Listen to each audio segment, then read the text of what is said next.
नहीं प्रियंका जी, नहीं अखिलेश जी, बलात्कार जैसे संगीन मुद्दे पर दोहरे मापदंड नहीं हो सकते। ऐसा नहीं हो सकता कि अगर अत्याचारी आपके पार्टी का है या आपके गठबंधन का है तो आप उस पर चुप्पी साध लें। आपकी स्क्रीन पर यह है मोहित खान, समाजवादी पार्टी का नेता है और अयोध्या में जो इन पर आरोप लगा है वो बहुत शॉकिंग है। इन पर आरोप लगा है एक नाबालिग बच्ची के साथ दुष्कर्म का। सबसे शॉकिंग बात यह कि लगातार यह व्यक्ति दुष्कर्म करता रहा, इसने वीडियो बनाई और फिर वो बच्ची जो है वो गर्भवती हो गई। अखिलेश यादव का बयान सामने उभर कर आया है। वो कह रहे हैं कि डीएनए टेस्ट की मांग होनी चाहिए, यानी कि एक बहुत सतही बयान। उनका क्या बयान है कुछ देर बाद, मगर इस तस्वीर में देखिए, फैजाबाद से सांसद अवधेश प्रसाद के साथ मोहित खान यहां पर दिखाई दे रहे हैं। जी हां, वैसे मोहित खान है, मुसलमान है, और अत्याचारी अगर मुसलमान हो, आरोपी अगर मुसलमान हो, तो आप जानते हैं कि मुख्यमंत्री आदित्यनाथ की सरकार जो है वो बहुत तेजी से काम करती है। बुलडोजर चल गया है उनकी बेकरी पर, क्योंकि मोहित खान पर यह आरोप है कि एक नाबालिग को अपनी बेकरी में बुलाया, खाने के लालच से उसके साथ दुष्कर्म किया, बार बार किया, वीडियो बनाया, ब्लैकमेल किया। एक हरकत में, एक कुकर्म में न जाने कितने गुनाह हैं। कौन है मोहित खान, यह मैं आपको बताऊंगा, मगर सबसे पहले आपके सामने अखिलेश यादव का यह बयान जो अभी अभी सामने उभर कर आया है। अखिलेश यादव का बयान आपके स्क्रीन पर। कुकृत्य के मामले में जिन पर भी आरोप लगा है उनका डीएनए टेस्ट कराकर इंसाफ का रास्ता निकाला जाए, न कि केवल आरोप लगाकर सियासत की जाए। जो भी दोषी हो उसे कानून के हिसाब से पूरी सजा दी जाए, लेकिन अगर डीएनए टेस्ट के बाद आरोप झूठे साबित हों तो सरकार के संलिप्त अधिकारियों को भी ना बख्शा जाए। यही न्याय की मांग है। बड़ा प्रश्न है कि आखिर अखिलेश यादव ऐसी बात क्यों कह रहे हैं। क्या अखिलेश यादव को लगता है कि मोहित खान बेगुनाह है, मोहित खान को फंसाया जा रहा है? और अगर ऐसा है तो इसकी क्या वजह है? वैसे अखिलेश ने ट्वीट कुछ और किया था दोस्तों, मगर उसे डिलीट कर दिया, क्योंकि उस ट्वीट में वो जिक्र कर रहे थे एक और दुष्कर्म का, जिसमें 3 लोगों ने एक लड़की के साथ दुष्कर्म किया और फिर खून से लथपथ उसे सड़क पर छोड़ दिया। पहले अखिलेश ने उस मुद्दे पर अपना बयान दिया, उसे डिलीट किया और फिर यह बयान सामने उभर कर आया है। अवधेश प्रसाद से भी पत्रकार सवाल पूछ रहे हैं, जो कि फैजाबाद से सांसद हैं। सुनिए वो किस तरह के जवाब दे रहे हैं। यह नजारा अपने आप में बहुत शर्मनाक है। देखिए। आगे सवाल, मोहित खान को नहीं जानते क्या? क्योंकि 12 साल के बच्चे नो मोहित खान को नहीं जानते। ऐसा है, सुनो, सर, मैं जा रहा हूँ कल जी ठीक है, फैजाबाद जा रहा हूँ। तो नहीं जानते हैं कि नहीं जानते मोहित खान? सुनिए, आप जबरदस्ती पूछेंगे क्या? You are journalist. मैं 77 में पहली बार सूचना मंत्री रहा। अडवाणी जी केंद्र में हमारे सूचना मंत्री थे, प्रदेश में हम थे। I know each and everything, the manner, in what manner you can ask any type of question. Akhilesh ji, आपकी महत्वाकांक्षा है 2027 में मुख्यमंत्री आदित्यनाथ या बीजेपी को हराकर सत्ता पर आसीन होना। आज तक की इस खबर के मुताबिक समाजवादी पार्टी के 2 नेताओं ने उस नाबालिग को धमकाया कि तुम अपने आरोपों को वापस लो। क्या यह आरोप सही है? मैं चाहूंगा कि आप सुने आज तक न्यूज चैनल कह क्या रहा है। सुनिए। पहले बड़ी खबर, अयोध्या में नाबालिग रेप मामले में सुलह ना करने पर जान से मारने की धमकी दी गई। पीड़िता को अस्पताल में धमकी दी गई है। परिजनों को सुलह ना करने पर धमकी देने के मामले में समाजवादी पार्टी के नेता और नगर पंचायत भदरसा के चेयरमैन मोहम्मद राशिद, जय सिंह राणा और एक अन्य के खिलाफ मुकदमा दर्ज हुआ है। कल को अगर आपकी सरकार बनेगी और आपके हाथ में ताकत होगी और 2029 को अगर कांग्रेस सत्ता में आ जाएगी, यानी कि डबल इंजन की सरकार, और तब इस तरह के अत्याचार होंगे, तो क्या इसी तरह के नजारे देखने को मिलेंगे? मैं जानता हूं कि बलात्कार के मुद्दे पर सबसे ज्यादा शर्मनाक रवैया भाजपा का रहता है। वो अपने बलात्कारियों पर कुछ नहीं कहते हैं। उत्तराखंड में एक अंकिता के साथ उसकी हत्या कर दी जाती है और आरोप किस पर लगता है? भाजपा के नेता के बेटे पर।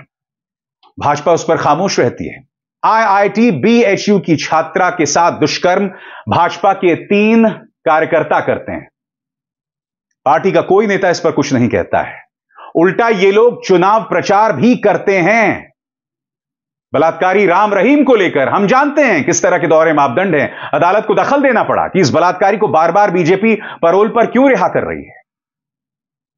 मैं इस बात को समझता हूं कि बलात्कारियों और महिलाओं के खिलाफ जो अपराध करते हैं उनका महिमा मंडन सबसे ज्यादा बीजेपी ने किया है। मगर अगर आप 2027 में सत्ता में आ गए तो क्या आपके पार्टी के जो अराजक तत्व हैं इसी तरह से कमजोर वर्ग की महिलाओं के साथ नाइंसाफी करेंगे और इसी तरह से आप दो तरफा बयान करेंगे?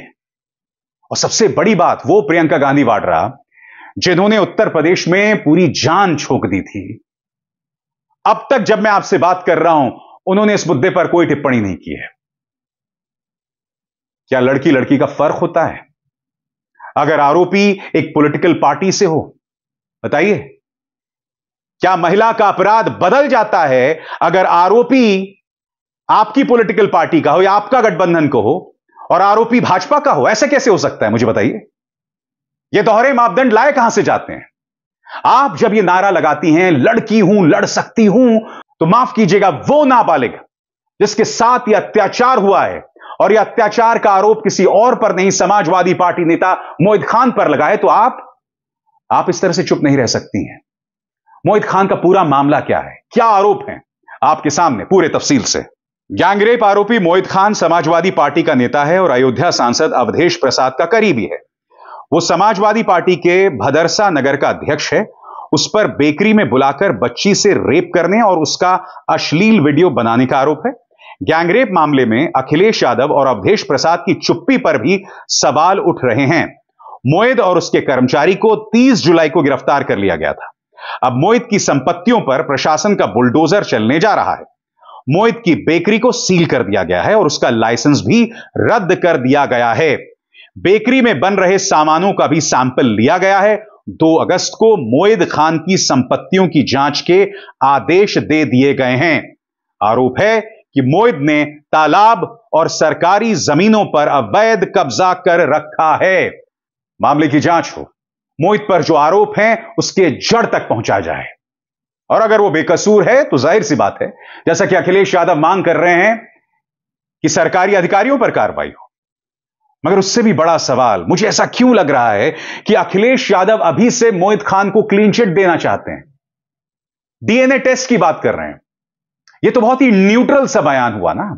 और मेरा हमेशा से मानना रहा है दोस्तों, अत्याचारी और पीड़ित के बीच में निष्पक्षता नहीं हो सकती, न्यूट्रलिटी नहीं हो सकती। मैं जानता हूं कि आरोप लगाने का भाजपा का एक काला इतिहास है जिसमें संदेश खाली एक घटना है। भाजपा के नेताओं ने झूठे आरोप लगाए कि बलात्कार हुआ, बाद में खुद वो लड़कियां सामने उभर कर आईं, उन्होंने कहा नहीं ऐसा कुछ नहीं हुआ। स्टिंग ऑपरेशन में भाजपा के नेता एक्सपोज हो गए, उनके कार्यकर्ता एक्सपोज हो गए कि हम जानबूझकर ये सब कर रहे थे। मैं उस बात को समझ सकता हूं, मगर जैसे मैंने कहा दोहरे मापदंड नहीं हो सकते। राजनेता अगर आरोप लगता है तो आपको अपने पद से इस्तीफा देना चाहिए, आपको जाकर मिलना चाहिए। जी हां, चाहे प्रियंका गांधी वाड्रा हो या अखिलेश यादव, इन्हें पीड़ित से जाकर मिलना चाहिए। बहरहाल पीड़ित से भाजपा गठबंधन में शामिल संजय निषाद मिले हैं और मिलने के बाद रोने लगे। देखिए क्या हुआ। किस तरीके से उनका सुरक्षा दे सकता हूं अपने समाज में, इस तरीके का अत्याचार मैं नहीं होने देना चाहता हूं। मैं सभी पार्टी से अपील करूंगा, अत्याचारी का कोई जाति नहीं होता है, उसका साथ न दे। और ऐसे अत्याचारियों के खिलाफ मैं समाजवादी पार्टी में उसके कार्यालय में जाकर धरना दूंगा कि ऐसे समाजवादी पार्टी से नारा देने वाले सांसद को पार्टी से बाहर करें और उसे उनकी सदस्यता समाप्त हो जाए। जो इस सांसद ने उसका उनके लिए पैरवी की है, पूरे के पूरे उसके मुकदमा नहीं होने दिया। कई दिन तक वो 13 साल की बच्ची है, 13 साल की बच्ची कहाँ जाएगी, कहाँ मुँह दिखाएगी और किस तरीके से ये मेरे समाज के ऊपर अत्याचार हो रहा है, इसको किस तरीके से होगा। अंग्रेजों से लड़ा, मुगलों से लड़ा, आपकी अत्याचारियों से कैसे लड़ा जाएगा। मैं समाज से अपील करता हूँ कि ऐसे लोगों के खिलाफ खड़ा हूँ। मायावती जो अमूमन इन मुद्दों पर खामोश रहती हैं, खासतौर से जब आरोपी भाजपा का हो, इस मुद्दे पर सक्रिय हो गई हैं और उनका लंबा चौड़ा बयान आया है जो मैं आपको पढ़ के सुनाना चाहता हूं। उत्तर प्रदेश सरकार द्वारा अयोध्या गैंगरेप केस में आरोपी के विरुद्ध की जा रही सख्त कार्रवाई उचित, लेकिन समाजवादी पार्टी द्वारा कहना कि आरोपी का डीएनए टेस्ट होना चाहिए, इसे क्या समझा जाए? जबकि समाजवादी पार्टी को यह भी बताना चाहिए कि उनकी सरकार में ऐसे आरोपियों के खिलाफ कितने डीएनए टेस्ट हुए। करारा प्रहार कर रही हैं यहां मायावती। आगे, साथ ही यूपी में अपराध नियंत्रण व कानून व्यवस्था में भी खासकर महिला सुरक्षा व उत्पीड़न आदि को लेकर बढ़ती चिंताओं के बीच अयोध्या व लखनऊ आदि की घटनाएं अति दुखद व चिंतित करने वाली। सरकार इनके निवारण के लिए जाति बिरादरी एवं राजनीति से ऊपर उठकर सख्त कदम उठाए तो बेहतर है। मायावती बात कर रही हैं दरअसल अयोध्या की इस घटना पर, जब आपको याद होगा किस तरह से एक लड़का और एक लड़की स्कूटर पर जा रहे थे और कुछ मंचलों ने उनके साथ बदतमीजी की थी, कुछ लफंगों ने बदतमीजी की थी। सबसे शर्मनाक मिसाल तो मुख्यमंत्री आदित्यनाथ ने पेश की थी, जब विधानसभा के अंदर उन्होंने आरोपियों में से सिर्फ यादव और मुसलमान का नाम लिया, जबकि आरोपी में गुप्ता भी थे, सिंह भी थे, तिवारी भी थे, शर्मा भी थे, सब थे। यह हालत है उत्तर प्रदेश की, जहां अखिलेश यादव डीएनए टेस्ट की मांग करते हैं, मायावती सुविधाजनक चुप्पी साध लेती हैं और मुख्यमंत्री आदित्यनाथ खुलकर जहरीली राजनीति करते हैं, छेड़खानी जैसी घटना पर भी। कितना बड़ा दुर्भाग्य है इस प्रदेश की जनता का। मगर इस मंच पर मैं सवाल उठाता रहूंगा। अभिसार शर्मा को दीजिए इजाजत। नमस्कार। स्वतंत्र और आजाद पत्रकारिता का समर्थन कीजिए, सच में मेरा साथी बनिए। बहुत आसान है दोस्तों, इस ज्वाइन बटन को दबाइए और आपके सामने आएंगे ये 3 विकल्प, इनमें से एक चुनिए और सच के इस सफर में मेरा साथी बनिए।